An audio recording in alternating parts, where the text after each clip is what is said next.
అది అసలు విషయం. అంటే బాబు గారికి పిలుపు అయితే వచ్చింది, వీళ్ళు అడిగితే కలుస్తామని అడిగితే రమ్మనమన్నారు, అంతేగాని వాళ్ళుగా పిలవలేదు.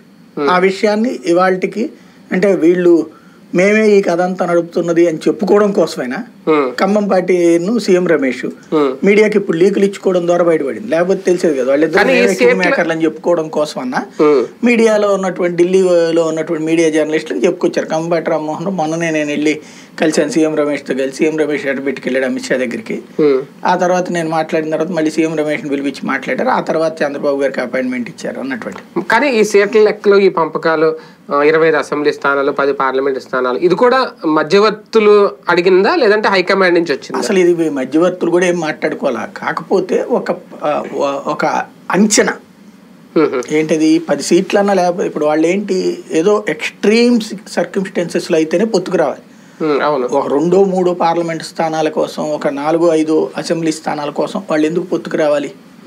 ఇంకోటి దేశంలో వాళ్ళు అధికారంలోకి వస్తామన్నటువంటి చాలా ధైర్యంతో ఉన్న సందర్భంలో తెలుగుదేశం పార్టీ ప్రయోజనాల కోసం తమ ప్రయోజనాలు ఎందుకు త్యాగం చేసుకోవాలి? ఇది కామన్ సెన్స్.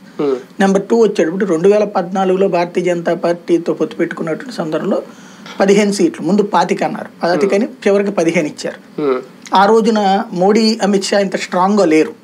అప్పుడు రాజ్నాథ్ సింగ్, శివరాజ్ సింగ్ చౌహాన్ ఇట్లాంటి వాళ్ళు ఉన్నారు కాబట్టి కథ నడిచిపోయింది. అప్పుడు పార్లమెంట్ కూడా